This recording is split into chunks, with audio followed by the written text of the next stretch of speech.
Welcome back to Friday Night with me, Matt Goodwin, on GB News. Now it's time for Matt in Conversation, where each week I sit down for a frank, no-nonsense discussion with somebody I think is really interesting. And this week I'm going to be speaking to political commentator and former Conservative Party advisor, James Price, because James has tonight announced his resignation as the Honorary Secretary of the Oxford Literary Debating and Union Trust, the charity which owns Oxford Union buildings. And his resignation is in protest against the incoming Oxford Union student, George Abaraonye, who callously celebrated Charlie Kirk's death in WhatsApp messages. James, thank you for joining us this evening. Just give us a sense of what led you to this decision, having observed the events of the last day or two.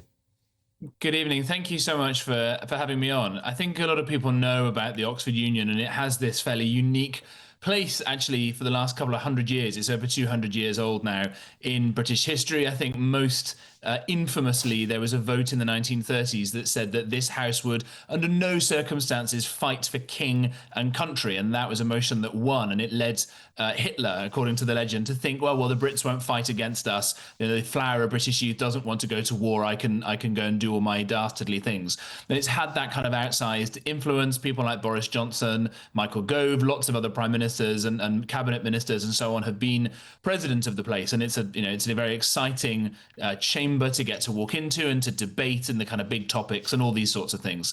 I think it should be a privilege to be involved in it. I was very privileged to be involved in there in my time as a student. And then slightly weirdly, I went back again during lockdown when I accidentally became the oldest ever president in a kind of guerrilla online campaign that got out of hand and I won. So I went back there 5 years ago and I saw all the sorts of the wonderful students being cowed by the kind of height of WOKERY. This was not long after the horrible George Floyd killing and all these other sorts of incidents. And people were terrified to speak on campus if you were anywhere to the right of Chairman Mao. It seems, however, the people to the left of Chairman Mao are now in positions of influence in this institution, to a point where, after this just despicable political assassination that your channel has covered so well happened, the president-elect, so that the student who will take over running the Oxford Union in a few months' time, said in some group chats, Charlie Kirk is dead, let's F-wording go, and lol, meaning laugh out loud, in some other context.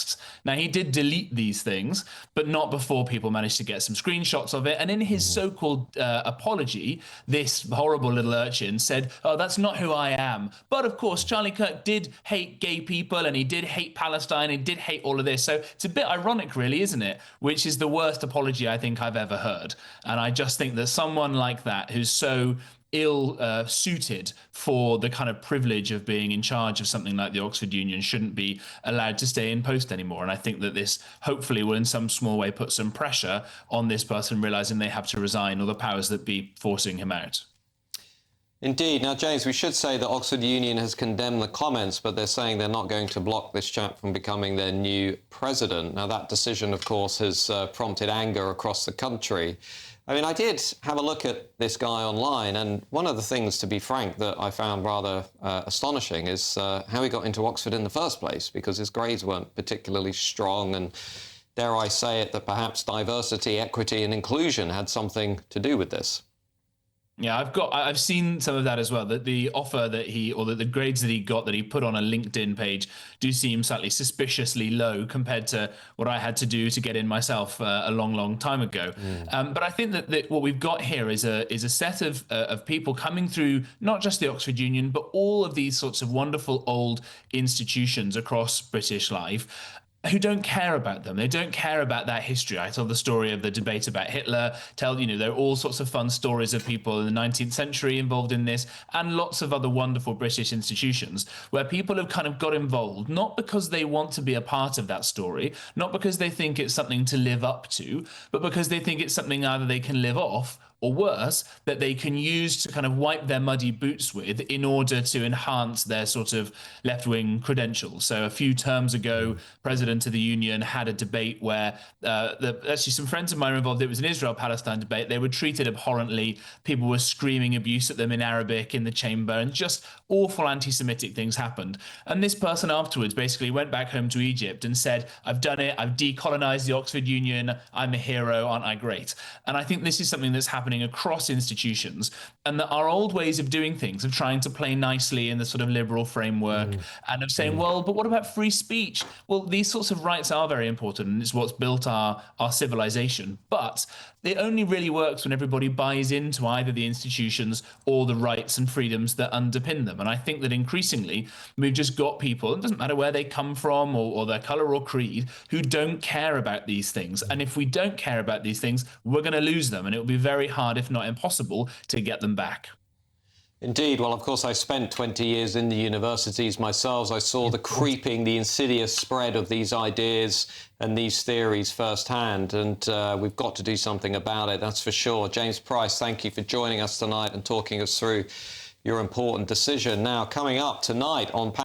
In a new statement issued overnight, the union said that it does not possess executive powers to summarily dismiss a president-elect. However, the complaints filed against the president-elect will be addressed with the utmost seriousness. Well, joining us now in the studio is the former president of the Oxford Union, Lord Moylan. Thank you very much for joining us. No, delighted to be here. Now, have you seen these latest quotes in the New Statesman? It's getting worse and worse, isn't it? Yes. Well, can I say, first of all, I mean, this is a sideshow. The really important thing is that somebody is dead who shouldn't be dead, and his wife and family are grieving.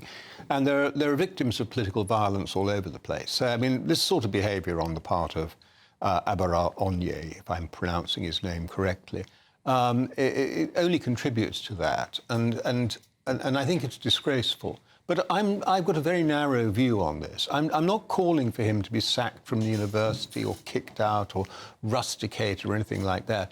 I'm just saying, as somebody who still loves the Oxford Union as an institution that defends free speech, that you cannot be the president of the Oxford Union at the same time as revelling in the political assassination of the people you invite to speak at it. It is simply impossible for him to take over I think it's 3 weeks' time he takes over.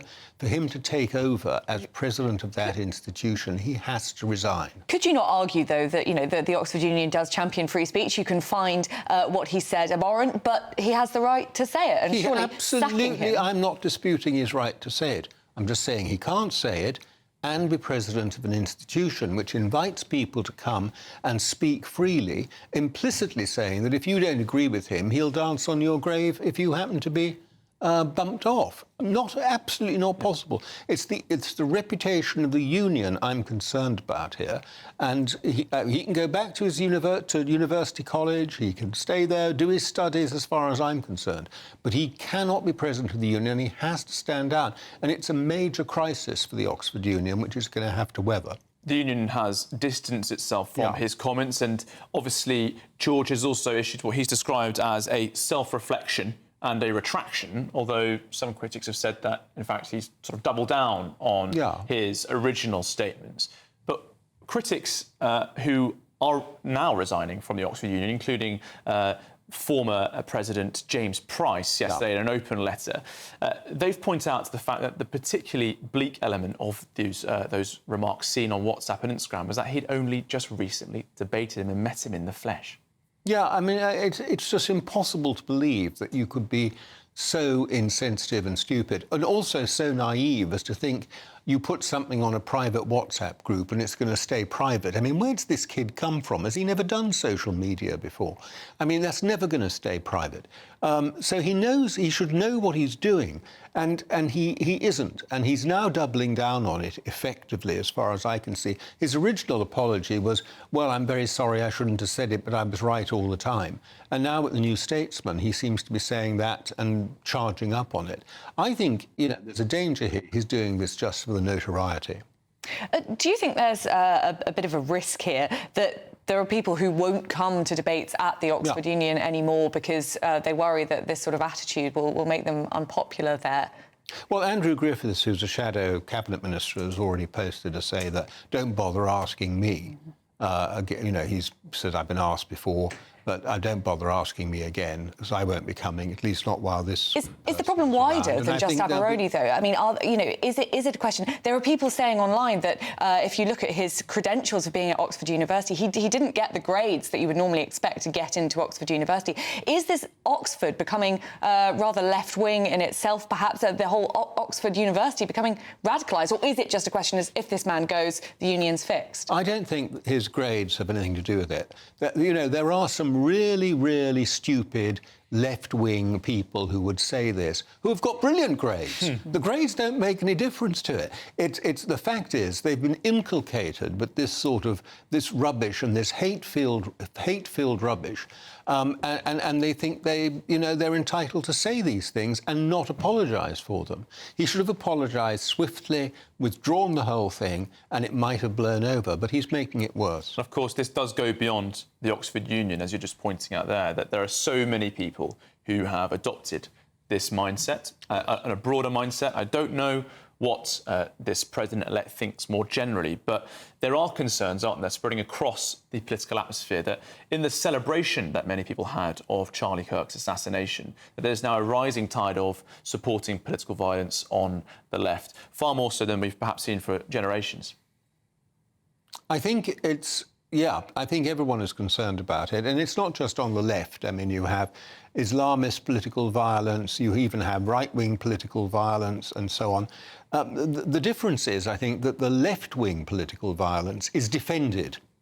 Nobody defends Islamist political violence. No one says he was a great guy for going out and blowing up this Jewish synagogue or whatever it might be. Nobody defends right-wing political violence. But when you get left-wing political violence, very frequently, not always, very frequently, you get people coming out and defending it and excusing it. And I think that's the big difference, and that's the worrying thing, that minds have shifted in that direction. Is there a sort of worry that universities, British universities generally, are now just sort of shifting so much to the left? The Overton window in British universities has shifted so far that there are right-wing people, people not coming to the Oxford Union debate, for example. But what about sort of students of a right-wing mindset, school children who are now worried about going to university to express their mindsets? Are British universities still that kind of bastion of robust debate and free speech and political conversation that they once were? Or have they been captured?